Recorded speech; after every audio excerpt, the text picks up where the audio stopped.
Hello students, welcome to my YouTube channel the career endeavour. Students, आज हम लोग इस वीडियो में बायोमॉलिक्यूल्स जो यूनिट 14 से बिलोंग करता है और ये क्लास 12 का है। तो स्टूडेंट्स, आपको बायोमॉलिक्यूल्स में हम पढ़ा रहे थे कार्बोहाइड्रेट के बारे में। तो फर्स्ट वीडियो में मैंने आपको इंट्रोडक्शन दिया था कि बायोमॉलिक्यूल्स क्या होता है और कार्बोहाइड्रेट्स क्या होते हैं, इसको हम डिस्कस किए थे। उसके बाद मैंने डिस्कस किया था क्लासिफिकेशन ऑफ कार्बोहाइड्रेट्स। तो कार्बोहाइड्रेट का क्लासिफिकेशन हम लोग किए थे आपको स्वीटनेस के आधार पर, शुगर और नॉन शुगर के रूप में, रिड्यूसिंग एजेंट के आधार पर किए थे आपको रिड्यूसिंग शुगर्स और नॉन रिड्यूसिंग शुगर्स के रूप में, और आपको जो मैंने डिस्कस किया था फंक्शनल ग्रुप के रूप में, उसमें हम बताए थे कि कार्बोहाइड्रेट दो तरह के होते हैं, एल्डोज और कीटोज। उसके बाद जो तीसरा वीडियो में हम लोग डिस्कस किए थे वो डिस्कस किए थे classification of carbohydrates on the basis of hydrolysis. Hydrolysis के आधार पर जो उसके यूनिट्स प्राप्त होते हैं उनके आधार पर हम लोग कार्बोहाइड्रेट्स को क्लासीफाई किए थे। इसके बाद मैंने आपको डिस्कस किया था मोनोसेक्राइड्स के बारे में विशेष, और उसका मैंने क्लासिफिकेशन किया था एल्डोज और कीटोज के रूप में, जिसमें मैंने आपको बताया था कि एल्डोज और जो कीटोज हो गए, तो एल्डोज का जो फर्स्ट मेंबर होगा वो एल्डो ट्राइओज होगा और कीटोज का जो फर्स्ट मेंबर होगा वो एल्डो टेट्रोज होगा। ये बात मैंने आपको डिस्कस किया था, और कैसे आप उसमें अगर एल्डो ट्राइओज है तो उसको कैसे पहचानेंगे, एल्डो टेट्रोज है कैसे पहचानेंगे, उसमें कायरल कार्बन एटम की संख्या कितनी होगी, आपको उसके जो आपके आइसोमर्स होंगे उनकी संख्या कितनी होगी, वो कैसे आप निकाल सकते हैं। लेकिन आपको ये सभी बात बताने के बाद मैंने कमेंट बॉक्स में बोला था बच्चों को कि आप जरूर कमेंट बॉक्स में कुछ नहीं समझ में आया उसको लिखें।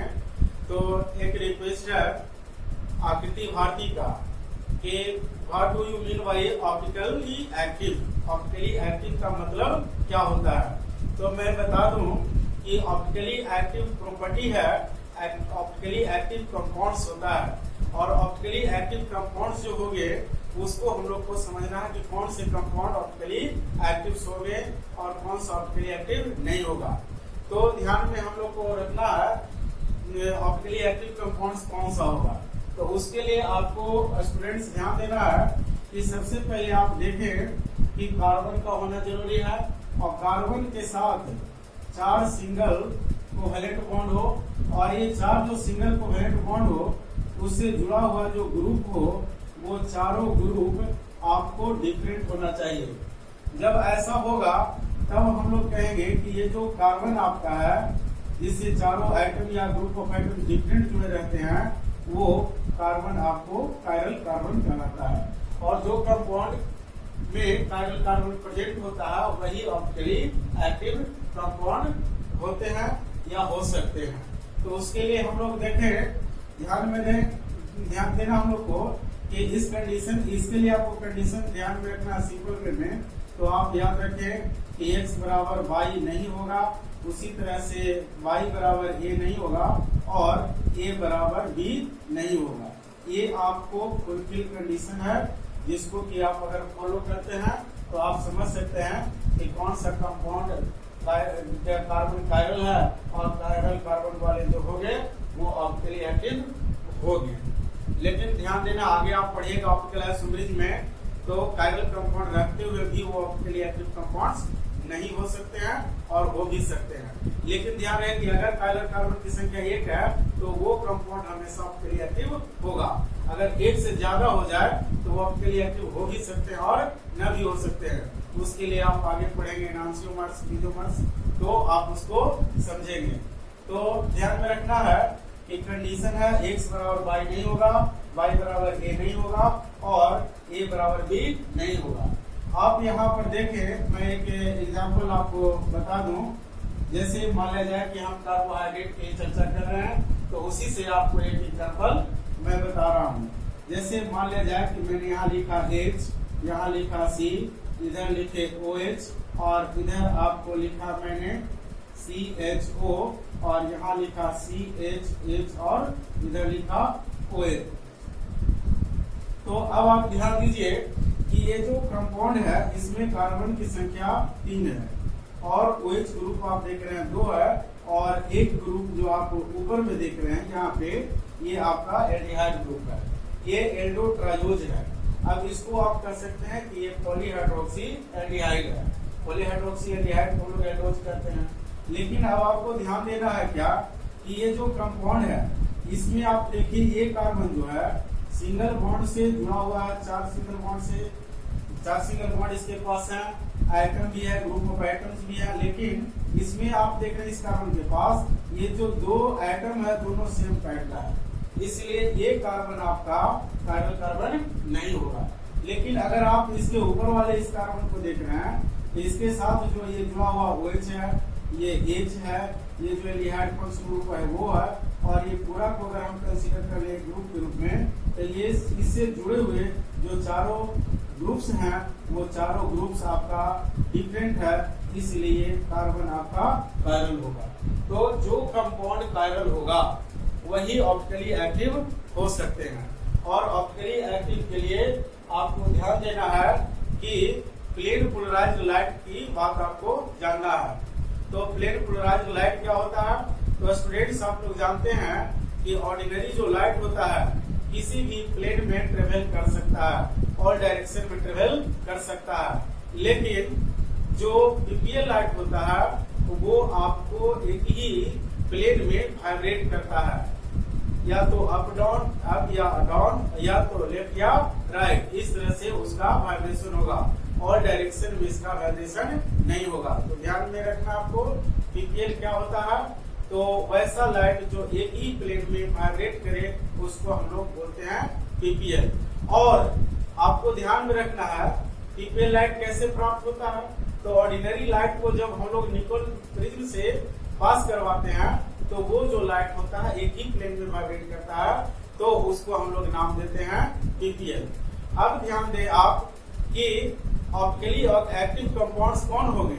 तो ध्यान देना है कि जब कोई कंपाउंड है और उस कंपाउंड में कायरल कार्बन प्रेजेंट है और उस कायरल कार्बन के सॉल्यूशन से आप पीपीएल लाइट को पास करवाते हैं, अगर वो पीपीएल लाइट रोटेट कर जाए राइट डायरेक्शन में या लेफ्ट डायरेक्शन में, दैट मीन्स वैसे कंपाउंड्स जो पीपीएल को या तो राइट डायरेक्शन में या लेफ्ट डायरेक्शन में रोटेट कर दे, तो वैसे कंपाउंड्स को हम लोग ऑप्टिकली एक्टिव कंपाउंड्स कहते हैं। और इस फेनोमेनन को हम लोग ऑप्टिकल एक्टिविटी के नाम से जानते हैं।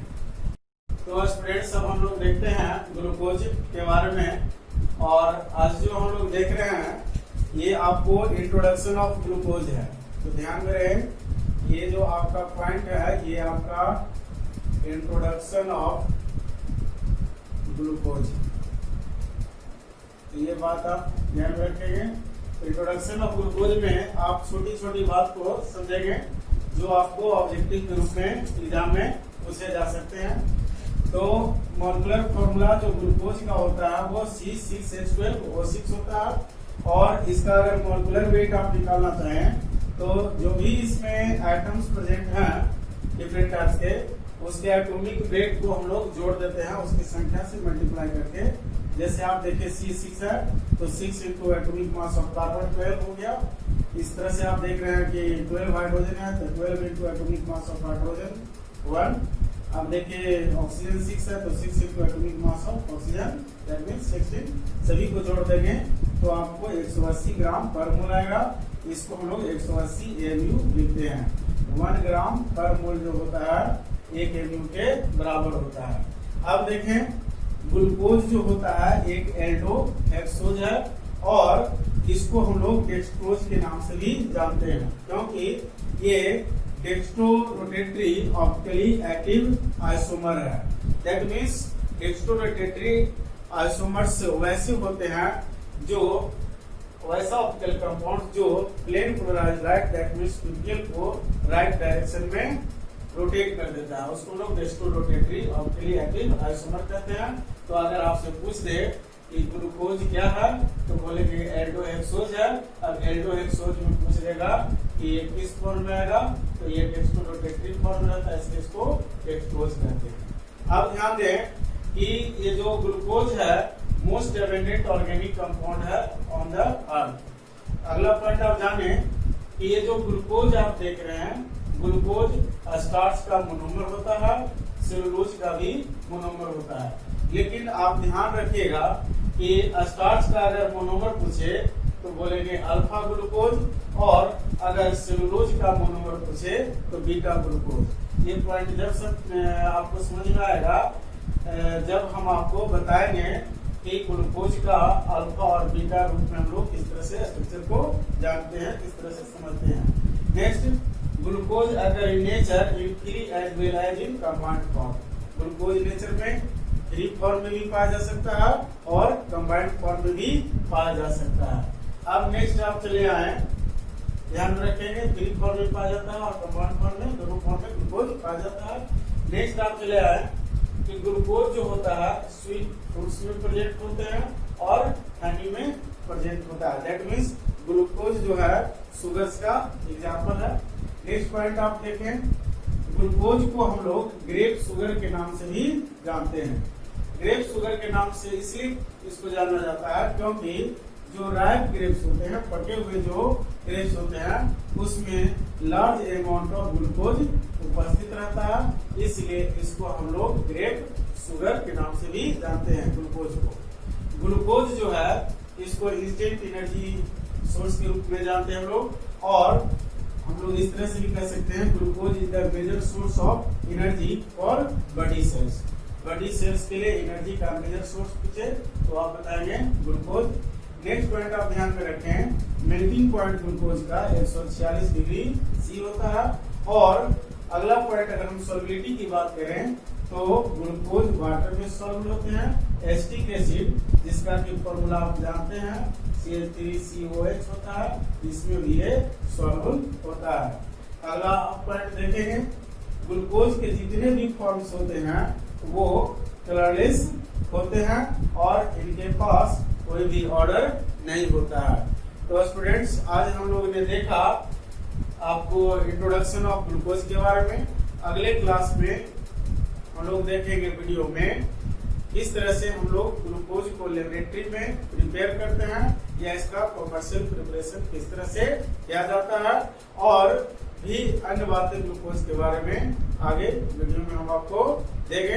तो स्टूडेंट्स, अगर आपको वीडियो अच्छा लगे तो वीडियो को जरूर आप लाइक करें और दोस्तों में शेयर करें। धन्यवाद।